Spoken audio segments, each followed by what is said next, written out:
So in this video, I'm gonna be sharing with you guys some of my favorite food experiences in Malawi, Africa. Now let me start off by telling you guys that before I traveled to Malawi, I had very little to no experience with African food, and I must say that it did not disappoint. Let's start off with a pretty unexpected fresh fish dinner. So while we were staying at our lodge in Nakata Bay, a gentleman pulled up in his hand-carved boat and had it completely full of fish. Now we couldn't pass up on the opportunity of a fresh fish dinner, so we decided to buy a few from him in hopes that the staff at the lodge would cook them for us. Now he had quite the variety of species, but the one I was looking for specifically was Chambo. Now if you're unfamiliar with Chambo, Chambo is a type of tilapia fish that is only native to Lake Malawi. Now I'm no stranger to tilapia, I've had my fair share in my life, but there's something about the Chambo that sets it apart from an average tilapia. The texture and taste of the meat is just that much better. It's a little hard to explain. You're just gonna have to take my word for it until you try it yourself, I'm telling you. Teach me how to say something in Malawian. How do you say, I love you? Nima Nima.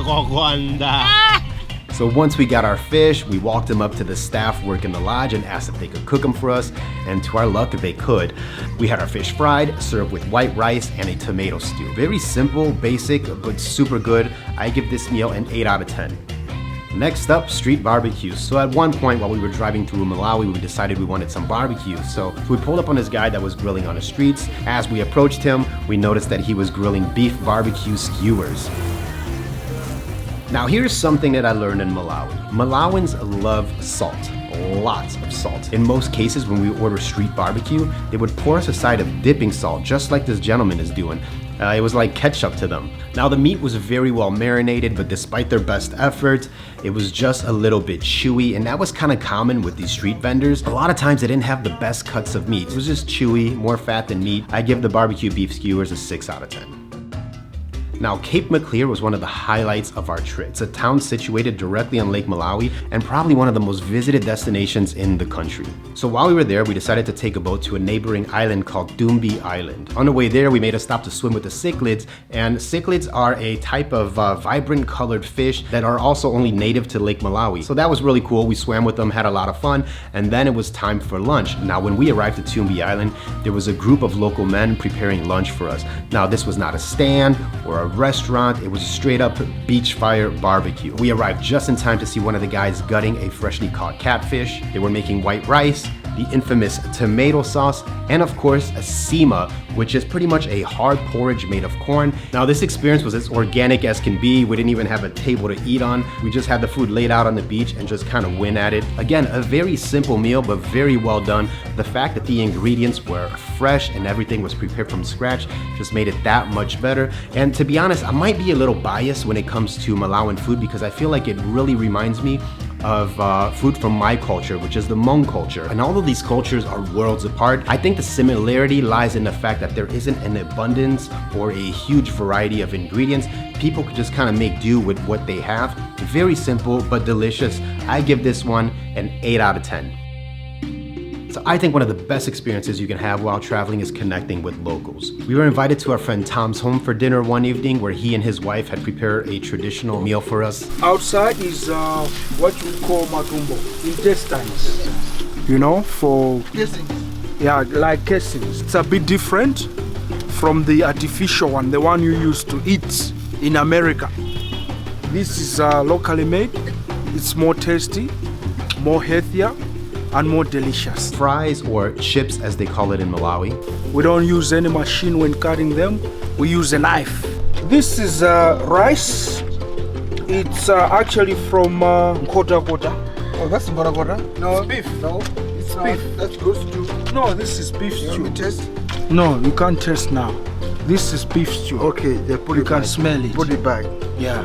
In here we've got this is rep. Rep Chinese. Rep Chinese. It's actually lep. It's a vegetable. A little bit of oil and put some onions in there and some tomatoes. In here, it's what is this? Sweet potato leaves. Oh, sweet potato leaves. I like this. I'll not eat all this. I'll eat this. No. Chambo there. These are flat chambos. Chambo is it's a tilapia fish from Lake Malawi. It's tasty, it's juicy, it's so nice. I like this fish than any other fish in the world. In here, chicken. Fried Chicken. This is what you call this? Nali. Nali, it's a Malawian pepper. It rumbles your stomach in the morning. It makes you wake earlier. You go to the toilet in good time. You can have constipation with this one. It cleans the stomach. So it's medicine. Yeah, it's medicine. This was a super dope experience. We ate, we talked story, sipped on a little bit of brandy. The kids all got along great, and that was one of the most memorable nights we had in Malawi. I give this meal a 9 out of 10. There was just a wide variety, and those sweet potato leaves, mwah. Next up, we made a pit stop to my friend Andy's aunt's house. Now, from what I know about Andy's aunt, she's not one to not feed you when you're coming by to visit. On the menu at her house, she had white rice, curry goat stew, and that's another thing that I learned in Malawi is that goat is a very popular type of meat for the Malawans. I would say it's just as popular as the beef. We had steamed veggies, and of course we had the sima. This one gets an 8 out of 10 too. Finally, we spent the day with the elders, children, and volunteers of the Grace Foundation in Lilongwe. This is an organization that was founded by my friend Andy to help those in need. During our visit to the Grace Foundation, the volunteers had prepared a meal for everyone there, which is something that they strive to do on a daily, depending on the resources that they have. On the menu, we had a curry goat stew with white rice, some stir-fried cabbage, and a potato salad. This one stood out a little bit more because the curry goat stew was super flavorful and the meat was really tender. I give this one a 9 out of 10.